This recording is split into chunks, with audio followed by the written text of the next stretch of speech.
The soft hum of machines blended with the distant murmur of voices in the quiet corridors of St. Clara's Hospital. Emma Callahan adjusted her scrubs, the faint scent of disinfectant clinging to her sleeves as she leaned against the counter. Her shift had ended an hour ago, but instead of heading home, she found herself glancing at the clock and hesitating. Room 306. Emma let out a soft sigh, gripping her thermos of lukewarm coffee, as she pushed herself off the counter. She made her way down the hall, her sneakers squeaking faintly on the polished floor. The door to room 306 was slightly ajar, and she peeked inside to see Eleanor Greaves sitting upright in bed.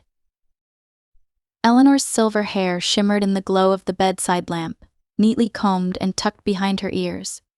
A stack of well-worn books rested on the table beside her, but her hands lay still, folded neatly in her lap as she gazed out the window. "Still here?" Eleanor asked, her voice warm but tinged with surprise when Emma stepped into the room. Emma smiled and held up her thermos as if it were an excuse. "Couldn't leave without checking in on you one last time." She pulled up the chair beside the bed and sat down. "How are you feeling tonight, Mrs. Greaves?" Eleanor turned from the window, a faint glint of humor in her tired eyes. "I'll tell you how I feel, Nurse Callahan, if you promise to call me Eleanor. Formality at this hour feels terribly unnecessary." Emma chuckled, her shoulders relaxing. "Fair enough. Eleanor it is."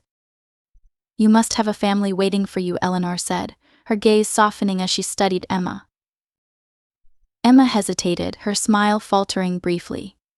"Not really. My brother's off at college and it's just me at home. Well, me and a houseplant that somehow hasn't died yet." She sat back in the chair, brushing her hair away from her face. "How about you? How's the evening treating you?" Eleanor leaned back against the pillows, her hands lightly clasping the edge of the blanket. "Nights are quiet, which makes it hard to ignore the thoughts that wander in. Some are pleasant, others, well, not so much." Emma leaned forward, her elbows resting on her knees. "What kind of thoughts?" Eleanor tilted her head, her blue eyes briefly searching the ceiling as if collecting her words. "Memories," she said after a moment. "My William always said memories are treasures. But sometimes they feel heavier than gold. I think he didn't realize how weighty treasures can be when you carry them alone." The AK in Eleanor's voice tugged at Emma. She reached out, her hand resting gently on Eleanor's. "Maybe they're easier to carry when you share them," she said softly. Eleanor smiled, the corners of her lips trembling slightly. "Is that your professional opinion?" Emma grinned. "Just a personal theory. But I'm happy to test it with you if you want to talk about him." For the first time since they'd met, Eleanor chuckled. It was soft and fleeting, but it lit up her face. "William would have liked you, Emma. He had a soft spot for people who weren't afraid to listen." The two women fell into an easy conversation. Eleanor told stories of her youth, of meeting her husband, William, at a wartime dance and of the whirlwind romance that had led to 50 years of marriage. Emma listened intently, asking questions that brought more details to life: the songs that had played at their wedding, the way Eleanor had always worn a yellow scarf on their anniversaries because it was William's favorite color. As the hours slipped by, Emma found herself sharing pieces of her own life, surprising even herself.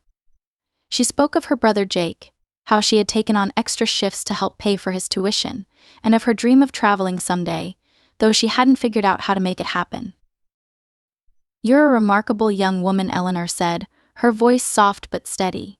"But don't let life pass you by while you're busy helping everyone else." "I'll try," Emma said, though her tone was doubtful. "Promise me," Eleanor pressed gently, her frail hand gripping Emma's. Emma met Eleanor's gaze, something resolute in the older woman's eyes making her relent. "I promise." The clock on the wall ticked toward midnight, and Eleanor's eyelids began to droop. "You've been a gift tonight," she murmured as Emma adjusted the blanket around her shoulders. "Thank you, Emma, for staying. For listening." Emma stood, lingering for a moment as she smoothed the edges of Eleanor's blanket. "Anytime, Eleanor. I'll see you tomorrow." Walking out of the hospital that night, Emma breathed in the cool evening air. The stars were scattered across the sky like silver dust, and for the first time in weeks, she felt lighter, as though the weight she carried had been eased just a little. What Emma couldn't have known was that this small act of staying a decision made without hesitation would become the thread that wove two lives together in ways she could never have imagined. The sun filtered softly through the blinds in room 306 the next morning as Emma walked in, balancing a tray of breakfast. Eleanor was awake, her glasses perched on her nose as she flipped through a stack of faded photographs. "Good morning, Eleanor," Emma greeted with a bright smile. "Caught you mid-memories again." Eleanor looked up, the corners of her lips lifting. "Good morning, dear. I suppose I was." It's comforting to revisit the good days. She set the photos aside as Emma placed the tray on the rolling table. "But what about your good days? You must have some happy memories tucked away." Emma pulled up a chair, laughing softly. "Nothing as glamorous as the adventures you've told me about. My life's been pretty straightforward: school, work, and figuring out how not to burn dinner." "Nonsense," Eleanor said, her voice suddenly sharp. "Every life is a story. Even the simplest moments can be treasures if you know where to look." Emma considered this as she uncovered the tray. "Okay, here's one. When I was 8, my dad taught me how to ride a bike. I was terrified, but he ran alongside me the whole time until I finally stayed upright. He was so proud." She smiled at the memory. "That's a good one." Eleanor's face softened, her hands resting on the blanket. "See? That's what I mean. Hold on to those moments, Emma. They'll carry you through the hardest days." As Eleanor nibbled on toast and sipped her tea, their conversation meandered through light-hearted stories and deeper reflections. Eleanor teased Emma about her cooking failures, and Emma responded with exaggerated tales of culinary disasters. Over the following weeks, their friendship deepened.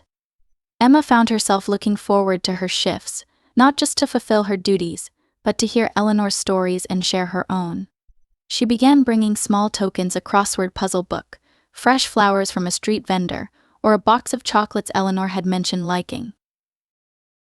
In return, Eleanor shared pieces of her life like rare treasures. She spoke of her first job in a bustling city office, of the letters William had written to her during their early courtship, and of the garden she had tended with him for decades. One evening, as Emma prepared to leave for the night, Eleanor reached for her hand. "Emma," she said, her voice hesitant, "would you do me a favor?" "Of course, Eleanor. What do you need?" "Bring me something to write with tomorrow. I've been meaning to jot down a few thoughts, just in case." Emma's chest tightened at the implication, but she nodded. "I'll bring it. Anything else?" Eleanor shook her head, her expression calm but resolute. "Just promise you'll keep visiting, even if I become too much trouble." "You're not any trouble," Emma replied firmly. "And I'll be here for as long as you need me." The next day, Emma brought a leather-bound journal and a pen, setting them beside Eleanor's bed. "Didn't tell me if you're writing a novel or a memoir," she teased, trying to lighten the mood. Eleanor's smile turned mischievous. "Maybe a little of both." As the days turned into weeks, Eleanor's health began to decline, but her wit and warmth remained intact whenever Emma was around. They spent quiet evenings together, sometimes talking, sometimes just sitting in comfortable silence. Emma noticed how much she was learning from Eleanor, not just about her past, but about the importance of savoring life's fleeting moments. Eleanor had a way of finding joy in small things: the crisp smell of morning tea, the memory of a favorite melody, or the humor in an old mistake. But despite the growing friendship, Emma couldn't ignore the signs of Eleanor's worsening condition. Her voice grew weaker, her moments of confusion more frequent, and her energy dwindled. Still, Eleanor's gratitude never wavered. One particularly quiet evening, Eleanor looked up at Emma with a peaceful expression. "You know," she said softly, "if I could have chosen a daughter, I would have chosen someone just like you." Tears pricked Emma's eyes, but she forced a smile. "You're too kind, Eleanor." "No," Eleanor insisted. You've been a blessing to me, Emma. And I want you to know, whatever happens, you've made these days brighter than I could have hoped for. Emma stayed late that night, sitting by Eleanor's side long after she'd fallen asleep. When she finally left, the stars above the hospital parking lot seemed brighter than usual, their soft glow a quiet reassurance. She didn't know then how much her time with Eleanor would come to shape her future, but in her heart she felt the growing certainty that their bond was something rare and transformative. Eleanor's health continued to decline, and though her moments of lucidity grew fewer, her connection with Emma remained a source of strength for both of them. Emma made sure to be there every evening, often staying long after her shift ended. She brought books to read aloud, small trinkets to cheer Eleanor, and most importantly, her company. One evening, as Emma sat by the bedside, Eleanor's frail hand reached for the journal she'd been writing in for weeks. "Would you do me one more favor, Emma?" she asked, her voice barely above a whisper. "Anything," Emma replied, leaning closer. "Take this home with you tonight. Read it when you're ready. It's yours now." Eleanor's lips trembled into a faint smile. "It's not just a collection of stories, it's a bit of who I am. And what I've seen in you." Emma hesitated, her chest tightening as she took the journal. "Thank you, Eleanor. I'll treasure it." Eleanor nodded, her expression soft but tired. "Promise me something else. When the time comes, don't be sad for too long. Life's too short to linger in sorrow. Find the things that bring you joy, Emma, and keep them close." Tears welled in Emma's eyes as she clasped Eleanor's hand. "I promise." The following morning, Eleanor passed peacefully in her sleep. Emma was there when it happened, holding her hand and whispering a quiet goodbye. Though Emma had braced herself for this moment, the loss felt profound, leaving an ache that words couldn't touch. In the days that followed, Emma found solace in small rituals. She carried Eleanor's journal with her everywhere, though she couldn't bring herself to open it just yet.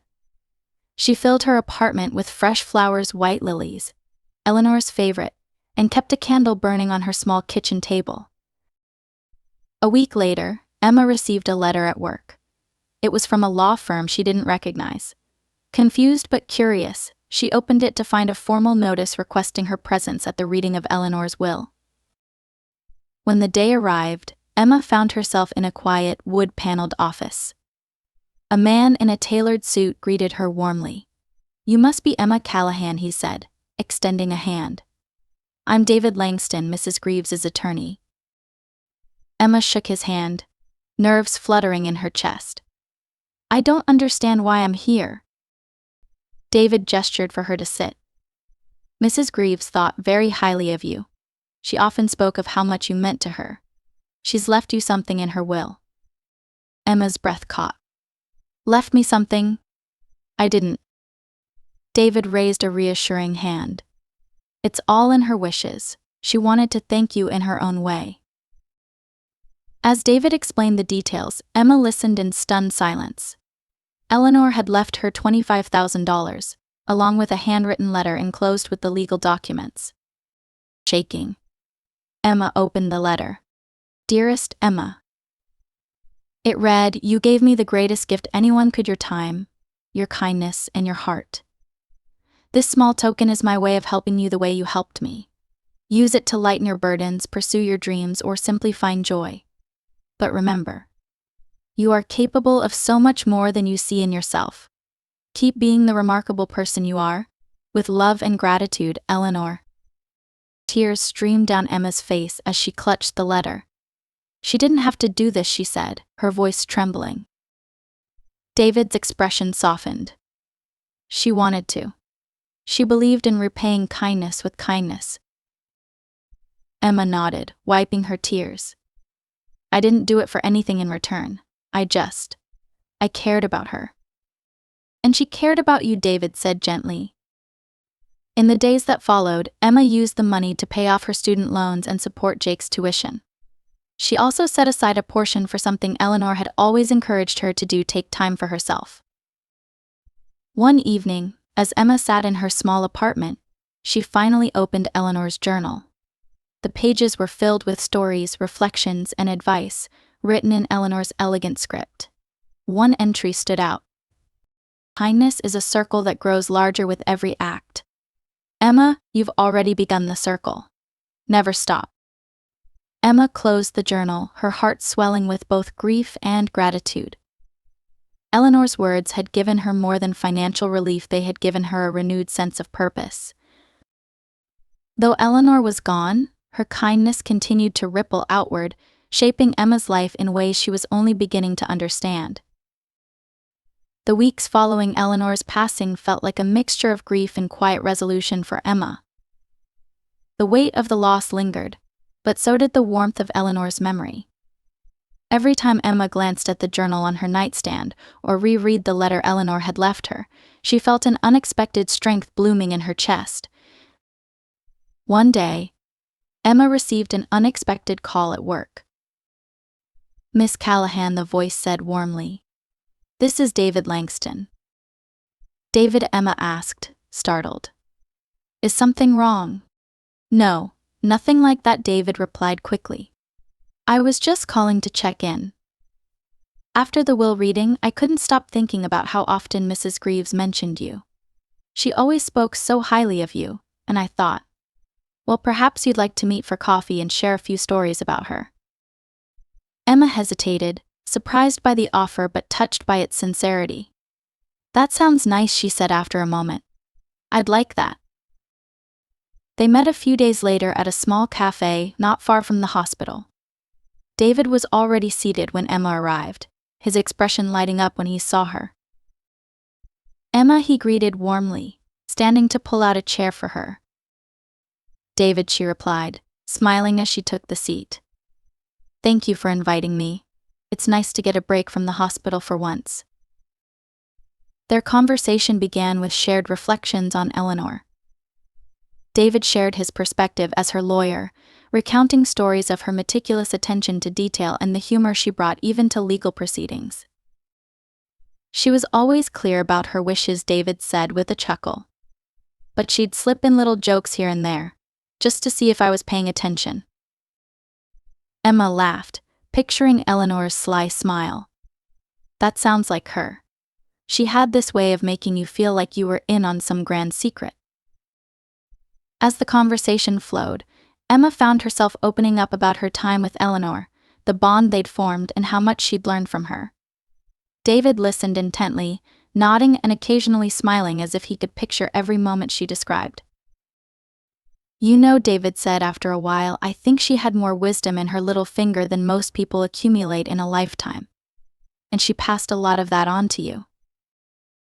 Emma's cheeks flushed at the compliment. "She taught me so much. I just hope I can live up to the faith she had in me." "I think you already are," David said, his tone sincere. By the end of their meeting, Emma felt a sense of ease she hadn't expected. David was kind, thoughtful, and genuinely interested in hearing about her experiences. When he suggested meeting again sometime, she surprised herself by agreeing without hesitation. In the weeks that followed, their meetings became a regular occurrence. Sometimes they met for coffee, other times for a walk through the park or a quick lunch near the hospital. Their conversations ranged from memories of Eleanor to their own lives, dreams, and challenges. "She'd be thrilled to see us here," David remarked during one of their outings. Emma smiled softly. "She had a way of bringing people together, didn't she?" David nodded, his gaze lingering on Emma. "She really did. And I think she'd want us to keep it going, not just in her memory, but for ourselves." Their connection deepened gradually, and before long, Emma found herself looking forward to their time together as much as she had once anticipated her visits with Eleanor. It felt like another gift Eleanor had left behind, not just the money or the journal, but a chance at a new kind of companionship. One evening, David invited Emma to dinner. It was a quiet, simple affair at a small restaurant tucked into a corner of the city. As they laughed over dessert, Emma felt a warmth she hadn't realized she'd been missing. "You know," she said, her voice soft, "I think Eleanor knew exactly what she was doing, even at the end. She was always one step ahead of the rest of us." David smiled. She had a knack for that. But she couldn't have planned this if you weren't the person you are, Emma. She saw something in you that inspired her, and she wanted to make sure you had a chance to see it too. The words stayed with Emma long after the evening ended. As she walked home, the city lights glittering around her, she felt a quiet sense of hope. Eleanor's kindness had rippled outward, shaping her life in ways she could never have foreseen, and now she was beginning to see how that same kindness could continue to grow. When Emma got home, she opened Eleanor's journal once more. A passage near the end caught her eye. The people who truly make a difference in our lives aren't always the ones we expect. They're the ones who teach us to see the beauty in ourselves, even when we can't see it on our own. Emma closed the journal with a smile, her heart lighter than it had been in months. Eleanor had taught her to find strength in connection, and now that strength was leading her toward a brighter, fuller future. The months following Eleanor's passing became a testament to how profoundly one life could affect another. Emma's days were still filled with her work at the hospital, tending to patients and handling the challenges that came with nursing. But her perspective had shifted. Every act of care, every moment spent sitting with a patient, felt like a continuation of the kindness Eleanor had inspired in her. Her evenings, though, had transformed entirely. Where once she would have gone home to a quiet apartment and piles of unpaid bills, she now spent time with David, their bond deepening with every shared conversation and lingering glance. Their friendship had blossomed into something more, a relationship that felt natural and comforting, like finding a long-lost piece of herself. One crisp autumn evening, Emma and David walked through the park near her apartment, the golden leaves crunching beneath their feet. David carried a thermos of coffee, and Emma held the journal Eleanor had left her, tucked protectively under her arm. "You still read it, don't you?" David asked, nodding toward the journal. "Almost every day," Emma admitted with a soft smile. "It's like having her voice with me, reminding me what's important. Sometimes I think she knew exactly what I needed, even before I did." David smiled, slipping his hand into hers. "She'd be proud of you. Of everything you've done." Emma stopped walking, looking down at their joined hands for a moment before meeting his gaze. "It's funny," she said softly, "how much she's still here. Not just in the journal or the letter she left me, but in the way I've started to see the world. She made me realize that every small act of kindness matters, that every connection is worth something, and now with you." She trailed off, her cheeks flushing. David reached out, gently brushing a strand of hair from her face. "With us," he finished for her. Emma nodded, a warmth blooming in her chest. Their relationship grew steadily from that moment, each new experience with David feeling like a gift Eleanor had somehow orchestrated. Together, they honored her memory, not just by reminiscing but by living the way she had encouraged Emma to, with purpose, gratitude, and openness to the unexpected. One evening, as Emma and David prepared dinner in her modest kitchen, the radio playing softly in the background, a call from Jake interrupted them. Guess what?" Jake's voice was jubilant on the other end of the line. "I got the internship. The one I've been dreaming about." Emma's heart swelled with pride. "Jake, that's amazing. I knew you could do it." "I couldn't have without you," Jake said, his voice softening.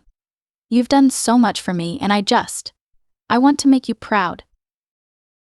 "You already have," Emma replied, her eyes misting as she looked at David, who smiled encouragingly from across the room. "More than you know." As she hung up the phone, Emma realized just how far she had come since the day she first walked into room 306. The ripples of Eleanor's kindness had touched every part of her life, her career, her relationships, her family, and now, through Jake, they were reaching even farther. Months later, Emma and David attended a small dedication ceremony at the hospital. With the money Eleanor had left, Emma had helped establish a small garden in the courtyard, a peaceful spot for patients, families, and staff to find solace. As they stood together near a small plaque bearing Eleanor's name, Emma felt a sense of peace she hadn't known in a long time. She would have loved this, David said, wrapping an arm around her shoulders. She would have, Emma agreed, smiling as she looked at the flowers swaying gently in the breeze. It's a small way to keep her here with us. To remind everyone that even the smallest kindness can grow into something beautiful. David turned to her, his eyes soft with admiration. You've become something beautiful too, Emma.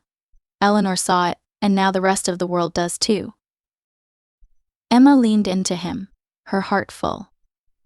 Eleanor's kindness had not only transformed her life but had inspired her to keep that kindness alive, paying it forward in ways big and small. As they walked away from the garden hand in hand, Emma thought about the journal waiting for her at home.